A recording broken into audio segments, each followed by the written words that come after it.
This lesson is on solving quadratic equations by using the quadratic formula and determining the number of solutions of a quadratic equation by using the discriminant. The quadratic formula, the solutions of ax squared plus bx plus c equals 0, where a does not equal 0 because that means we don't have a squared term, which makes it not a quadratic, are x equals negative b plus or minus the square root of b squared minus 4ac divided by 2a. Many quadratic equations can be solved by graphing, factoring, taking the square root, or completing the square. Some cannot be solved by any of these methods, but you can always use the quadratic formula to solve any quadratic equation. Solve using the quadratic formula. 6x squared plus 5x minus 4 equals 0. We're going to identify a, b, and c. A is 6, b is 5, c is negative 4. And we're going to use the quadratic formula, which is x equals negative b plus or minus the square root of b squared minus 4ac divided by 2a. So we're going to substitute 6 for a, 5 for b, and negative 4 for c.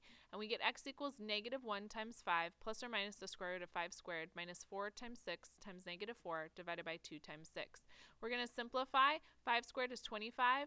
4 times 6 times negative 4 is negative 96, and 2 times 6 is 12. Then we simplify again, giving us x equals negative 5 plus or minus square root 121 divided by 12. And square root of 121 is 11, so we get negative 5 plus or minus 11 divided by 12.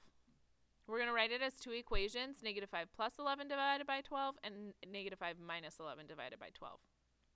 We're going to solve each equation, and we get 1/2 and negative 4/3. So those are the two zeros. If we were to graph it, that would be where the parabola hits the x-axis.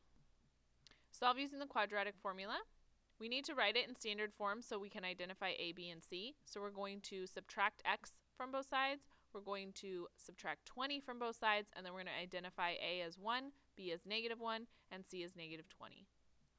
We use the quadratic formula, x equals negative b plus or minus the square root of b squared minus 4ac divided by 2a. We're going to substitute 1 for a, negative 1 for b, and negative 20 for c. So we get x equals negative 1 times negative 1 plus or minus the square root of negative 1 squared minus 4 times 1 times negative 20 divided by 2 times 1.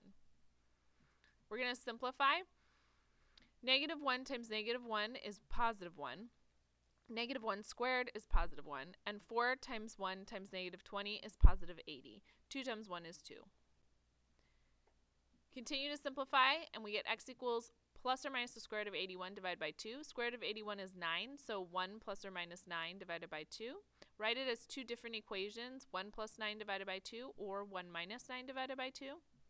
And then solve, and we get 5 or negative 4. So those are our two zeros. Solve using the quadratic formula, negative 3x squared plus 5x plus 2 equals 0. This one's for you to try, and then you can check back for your answer. We're going to identify a, b, and c. A is negative 3, b is 5, c is 2. Using the quadratic formula, x equals negative b plus or minus the square root of b squared minus 4ac divided by 2a. We're going to substitute negative 3 for a, 5 for b, and 2 for c. So we get x equals negative 1 times 5 plus or minus the square root of 5 squared minus 4 times negative 3 times 2 divided by 2 times negative 3. We simplify, and we get 5 squared is 25, and 4 times negative 3 times 2 is negative 24, and then 2 times negative 3 is negative 6. Continue to simplify, and we get x equals negative 5 plus or minus the square root of 49 divided by negative 6. And the square root of 49 is 7, so we get negative 5 plus or minus 7 divided by negative 6. We're going to write it as two different equations, negative 5 plus 7 divided by negative 6, or negative 5 minus 7 divided by negative 6. And we're going to solve each equation, and we get negative 1/3 or positive 2. So those are the two zeros. Solve using the quadratic formula. 2 minus 5x squared equals negative 9x. This one's for you to try, and then you can check back for your answer. We're going to write in standard form, identify a, b, and c. So we need to rearrange it so the negative 5x squared is first. We're going to add 9x to both sides for our middle term plus 9x, and then we're going to have the 2 be last for the c term. So a is negative 5, b is 9, and c is 2. We're going to use the quadratic formula, x equals negative b plus or minus the square root of b squared minus 4ac divided by 2a.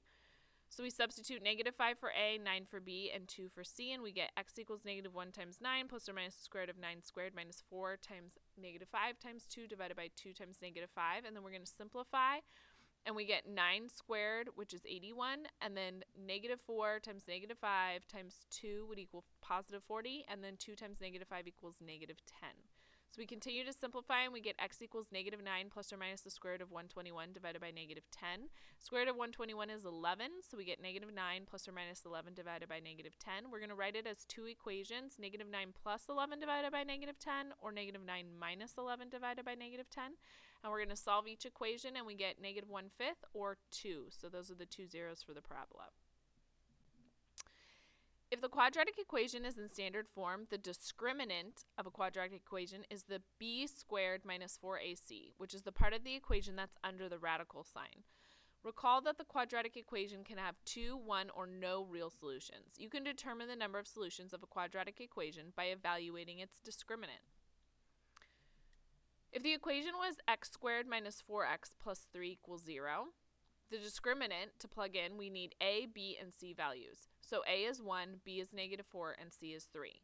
So we're going to plug in negative 4 for b, so b squared minus 4ac, and times 4 times a, which is 1, times 3, which is c.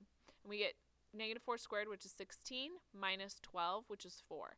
If the discriminant is positive, then there will be two real solutions. You notice on the graph, that means there's going to be two x-intercepts. If it's x squared plus 2x plus 1 equals 0, our a value is 1, our b is 2, and our c is 1. The discriminant is just the part that's under the square root sign, b squared minus 4ac. So we plug in 2 for b, and 1 for a, and 1 for c. So we get 2 squared, which is 4, and then 4 times 1 times 1, which is 4, and 4 minus 4 is 0. If the discriminant is 0, then there's only going to be one x-intercept, one real solution. It's going to be the vertex that is touching the x-axis. If the equation was x squared minus 2x plus 2 equals 0, a is 1, b is negative 2, c is 2. Plugging into the discriminant b squared minus 4ac, we plug negative 2 in for b, and then we plug in 1 for a and 2 for c. So negative 2 squared is 4, and then 4 times 1 times 2 is 8. 4 minus 8 is negative 4. If the discriminant is negative, then there are going to be no x-intercepts. The graph will either float above or below the x-axis, so no real solutions. The discriminant of the quadratic equation ax squared plus bx plus c equals 0. If b squared minus 4ac is greater than 0, then the equation has two real solutions. That means the number is positive. If b squared minus 4ac equals 0, then the equation has one real solution. It will be the vertex. If b squared minus 4ac is less than 0, then it has no real solutions. That means it was a negative number. Find the number of solutions of each equation using the discriminant. So for a, we have 3x squared minus 2x plus 2 equals 0. A is 3, b is negative 2, c is 2. We're going to plug it into the discriminant, which is b squared minus 4ac. So we plug in negative 2 for b, 3 for a, and 2 for c, and simplify. Negative 2 squared is 4, and 4 times 3 times 2 is 24. 4 minus 24 is negative 20. Since it's negative, there are no real solutions. The graph is either floating above or below the axis. For b, we have 2x squared plus 11x plus 12 equals 0. So a is 2, b is 11, c is 12. And we're going to plug it into the discriminant b squared minus 4ac. We plug in 11 for b, 2 for a, and 12 for c. 11 squared is 121. 4 times 2 times 12 is 96. 121 minus 96 is 25. It's positive, so there are two real solutions. So it's going to hit at two sides of the parabola. For c, x squared plus 8x plus 16 equals 0. A is 1, b is 8, c is 16. b squared minus 4ac for the discriminant, we're going to plug in 8 for b, 1 for a, and 16 for c. 8 squared is 64. 4 times 1 times 16 is also 64. 64 minus 64 is 0. If it is 0, then there is one real solution. It's going to be the vertex that touches the x-axis. Find the number of solutions of each equation using the discriminant. For a, b, and c, these are 3 for you to try on your own, and then you can check back for your answer. So for a, we have 2x squared minus 2x plus 3 equals 0. A is 2, b is negative 2, c is 3. We're going to plug it into the discriminant part of the quadratic equation, which is b squared minus 4ac. So we're going to plug negative 2 for b, 2 for a, and 3 for c. Negative 2 squared is 4. 4 times 2 times 3 is 24. 4 minus 24 is negative 20. So if the discriminant is negative, there are no real solutions. The graph is floating above or below the x-axis. For b, we have x squared plus 4x plus 4. So a is 1, b is 4, c is 4. And we're going to plug it into the discriminant b squared minus 4ac. We're plugging in 4 for b, 1 for a, and 4 for c. 4 squared is 16. 4 times 1 times 4 is also 16. 16 minus 16 is 0. If it's 0, then there's one real solution. It's going to be the vertex that touches the x-axis. For c, we had x squared minus 9x plus 4 equals 0. A is 1, b is negative 9, and c is 4. We're going to plug it into the discriminant b squared minus 4ac. So b is negative 9, a is 1, and c is 4. Negative 9 squared is 81. 4 times 1 times 4 is 16. So we subtract and we get 65, and it's positive, so there are two real solutions. The height, h, in feet of an object shot straight up with initial velocity v in feet per second is given by h equals negative 16t squared plus vt, velocity times the time, plus c, where c is the beginning height of an object above the ground. If the object is shot straight up from the ground, the initial height of the object above the ground equals 0. The height h in feet of an object shot straight up with initial velocity v in feet per second is given by h equals negative 16t squared plus vt, velocity times t, plus c, the initial height. C is the initial height of the object above the ground. The ringer in a carnival strength test is 2 feet off the ground and is shot upward with an initial velocity of 30 feet per second. Will it reach a height of 20 feet? Use the discriminant to explain your answer. So our equation is h equals negative 16t squared plus vt plus c. We're going to substitute 20 for h because we want to know if it's going to reach 20 feet in the air, 30 for v, that's the velocity, and 2 for c as the starting height. So 20 equals negative 16t squared plus 30t plus 2. We're going to subtract 20 from both sides, so we get 0 equals negative 16t squared plus 30t plus negative 18. A is negative 16, b is 30, c is negative 18. We're going to evaluate the discriminant b squared minus 4ac, so we're going to substitute negative 16 for a, 30 for b, and negative 18 for c. So we get 30 squared minus 4 times negative 16 times negative 18, and we end up with a negative 252. The discriminant is negative, so there are no real solutions. The ringer will not reach a height of 20 feet. Suppose the weight is shot straight up with an initial velocity of 20 feet per second from 1 foot above the ground. Will it ring the bell? Use the discriminant to explain your answer. This one's for you to try, and then you can check back for your answer. The equation we're using is h equals negative 16t squared plus vt plus c. So we're going to substitute 20 for the height, for h, 20 for the velocity, and 1 for the c value, which is how far it was above the ground, the initial height. So 20 equals negative 16t squared plus 20t plus 1. Subtract 20 from both sides, and we get 0 equals negative 16t squared plus 20t plus negative 19. We're going to evaluate the discriminant, b squared minus 4 times a times c, and substitute negative 16 for a, 20 for b, and negative 19 for c. So we get 20 squared minus 4 times negative 16 times negative 19, and it's negative 816. The discriminant is negative, so there are no real solutions. The ringer will not reach a height of 20 feet.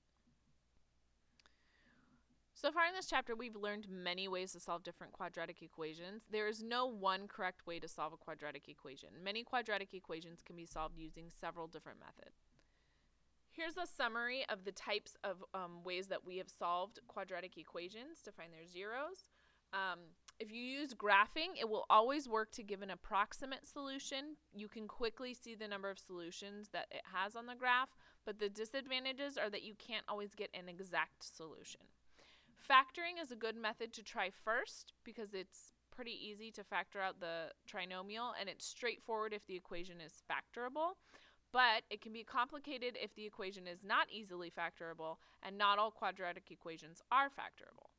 If you use square roots, it's quick when the equation has no x term, so no b term. It cannot easily be used when there is an x term, however. Completing the square always works, but sometimes it involves difficult calculations. Sometimes the numbers get a little bit crazy. Using the quadratic formula, it always works. You can always find exact solutions. Other methods may be easier or less time-consuming, But you can always fall back knowing that the quadratic equation will get you a correct answer.